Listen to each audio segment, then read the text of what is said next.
حبايب قلبي عاملين ايه؟ يا رب تكونوا بخير. لاول مره تشوفوا قناتي ما تنسوش الاشتراك في القناه وتفعلوا زرار الجرس علشان يوصلكم كل فيديوهاتي الجديده. وكمان يا ريت لو الفيديو عجبكم تعملوا لايك للفيديو، وحبايبي واصحابي اللي على فيسبوك ما تنسوش تعملوا لايك للفيديو ومتابعه للصفحه وكمان شير للفيديو.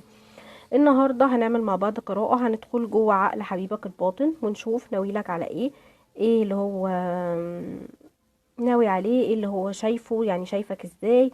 وهنشوف كل حاجة بالتفصيل وهنعرف كل حاجة بالتفصيل، ممكن تكون غايبة عنك او انت مش عارفها او مش واصله لك يعني. فهنبتدي ان احنا نعرفها مع بعض. بسم الله بسم الله.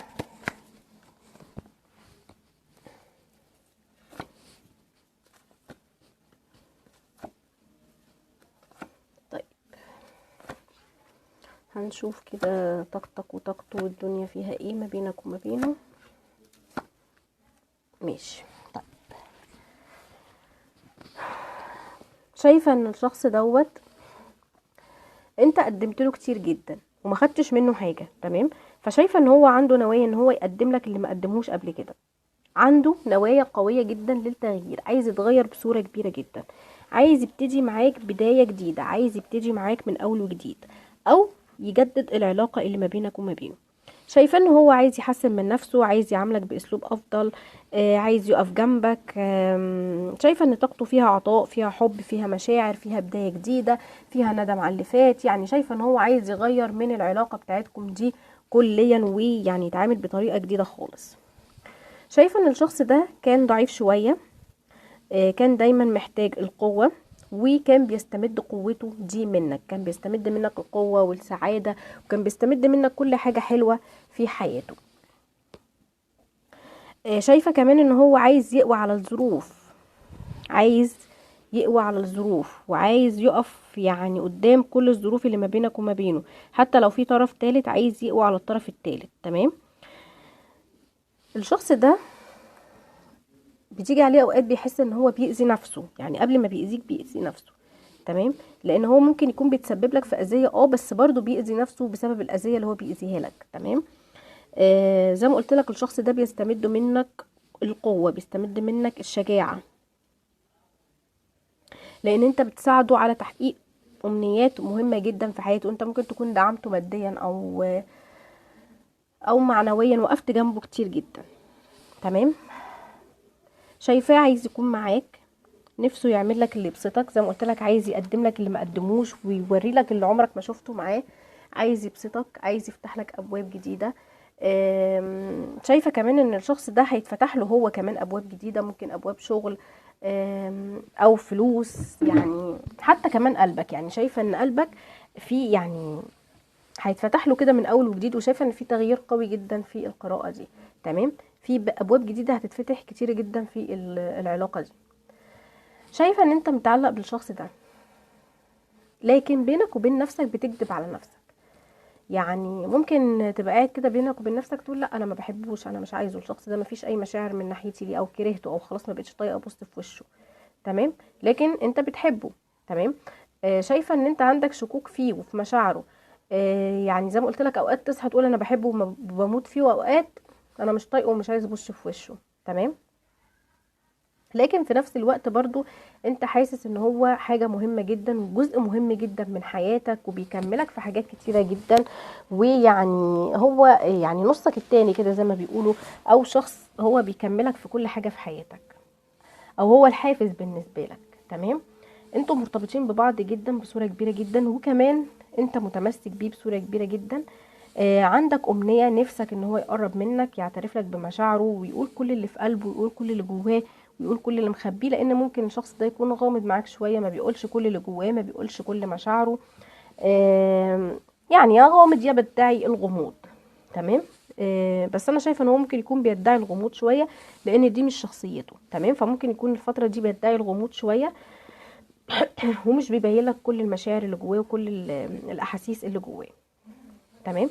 طيب هنشوف بقى عقله الباطن كده فيه ايه، ونوايا عقله الباطن فيها ايه ليك وللعلاقة. هنشوف مع بعض.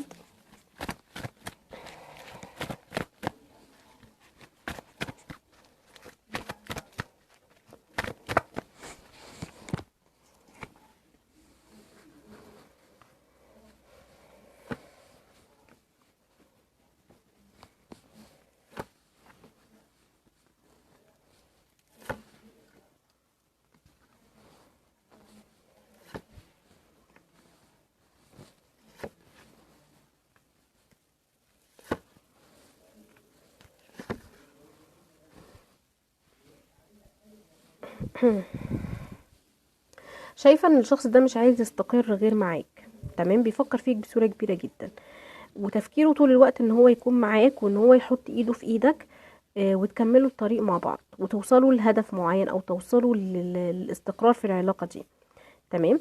انت كنت عايزه ان هو يعبر لك عن المشاعر، وشايفاه ان هو هيبتدي ان هو يعبر عن مشاعره، وهيبتدي ان هو يصارحك بحبه ويقول لك اللي جواه. وده اللي انت عاوزه، زي ما قلت لك في بداية القراءة، انت عايزه يعبر لك على اللي جواه، او يفتح لك قلبه، او يقول لك ايه اللي في قلبه ليك، او اللي في نيته ليك، تمام. شايفة كمان ان هو مقرر ان هو يكون معاك كريم شوية عاطفيا، لان هو ممكن كان معاك بخيل عاطفيا، ما كانش بيديك الحب والاهتمام اللي انت محتاجه. فشايفة ان هو هيكون كريم جدا معاك عاطفيا الفترة اللي جاية، لان انت تستاهل الحب وتستاهل التغيير وتستاهل ان هو يعبر لك عن مشاعره ويقرب منك.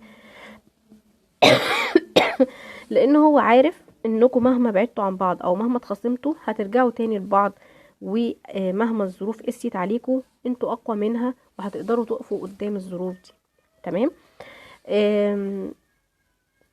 شايفة ان في شيء قوي جدا بيربط ما بينك وما بينه، يمكن اقوى من الظروف، اقوى من المشاكل اللي واقفة قدامكم، تمام. في رابط قوي جدا ما بينك وما بينه، تمام. لكن انا شايفة ان في بعض التصرفات فيه مش بتعجبك، في حاجات هو بيعملها مش بتعجبك او بتضايقك. ممكن يكون شخص عصبي، شخص متهور، مش متحمل المسؤولية، لكن رغم كده انت برضو بتحبه وعندك مشاعر حب من ناحيته، تمام. طيب هنشوف شايفك ازاي في الوقت الحالي او في الطاقة الحالية. هنشوف صورتك في عينه ازاي، او هو شايفك ازاي. هنشوف مع بعض، بسم الله. طيب تمام، حلو جدا. طيب ماشي، يا سلام. اوكي، مش قلت لكم في رابط قوي جدا ما بينك وما بينه؟ في رابط قوي قوي جدا. طيب الشخص ده شايف ان انت يعني ان انت ظالمه، وهو كمان ظلمك، يعني انت ظلمه وهو كمان ظلمك، تمام. فشايفة ان العلاقة دي محتاجة منكم صراحة، وان انتوا تفتحوا قلوبكم لبعض، وكل واحد يقول اللي جواه، تمام. علشان انتوا لو فتحتوا قلبكم لبعض واتكلمتوا مع بعض بصراحة وبوضوح، هتقدروا اللي انتوا تقووا على الظروف وعلى المشاكل دي مهما كانت صعبة، والازمات اللي ما بينك وما بينه مهما كانت صعبة هتقدروا اللي انتوا تقووا عليها. هو حاسس ان انتوا ظالمين بعض وظالمين العلاقة، لان المفروض العلاقة دي تكون احسن من كده بكتير، لان زي ما قلت لك انتوا في رابط قوي جدا ما بينك وما بينه. لكن انتوا ممكن تكونوا بتتسرعوا، عندكم تسرع، انت او هو بتتسرعوا، تمام. فممكن يكون تسرعكم دوت او حكمكم الغلط على المواقف هو اللي مسبب المشاكل اللي ما بينك وما بينه، او الازمات اللي ما بينك وما بينه. برضو من ضمن التسرع اللي انت شايف ان العلاقة دي، او انت عايز ان العلاقة دي تتطور بسرعة، تمام. فدوت لما ما حصلش سبب أزمة في العلاقة أو سبب مشكلة في العلاقة، تمام. كمان هو شايفك ان انت شخص ممكن تكون دايما بتتظاهر ان انت قوي، ان انت مش همك، ان انت مش فارق معاه، بتنشف دماغك. فده برضو بيضايقه، تمام. فزي ما في حاجات سلبية فيه بتضايقك، انت كمان فيك حاجات سلبية بتضايقه.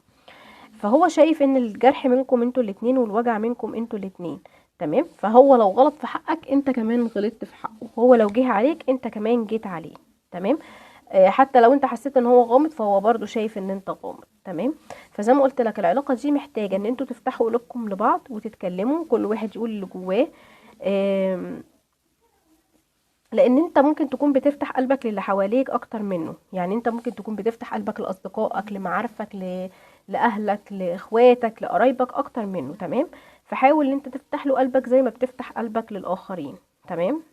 لان هو ده اللي هو عايزه منك، ان انت تفتح له قلبك، وان انت تقف معاه ضد الظروف شويه، وتحط ايدك في ايده وتقفوا ضد الظروف شويه، تمام. طيب كمان زي ما قلت لك انت متسرع او عايز خطوه سريعه، فلازم تصبر شويه، لازم تكون حكيم في تصرفاتك.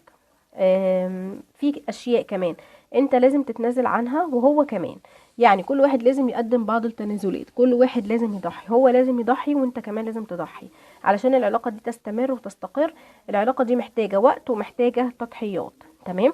انا شايفة ان الشخص ده بطيء شوية في قراراته، بطيء شوية في التعبير عن مشاعره، وبطيء في كل حاجة، فده برضو تعبك، لان انت شخص عايز خطوات سريعة وهو بيتأنى او بطيء، فده برضو مسبب مشكلة من ضمن المشاكل اللي ما بينك وما بينه.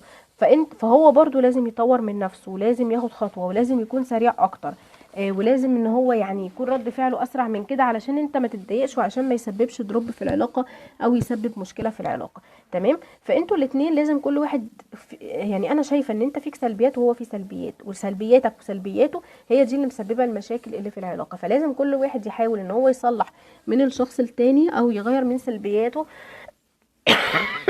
سوري، علشان العلاقة دي تكمل وتستقر.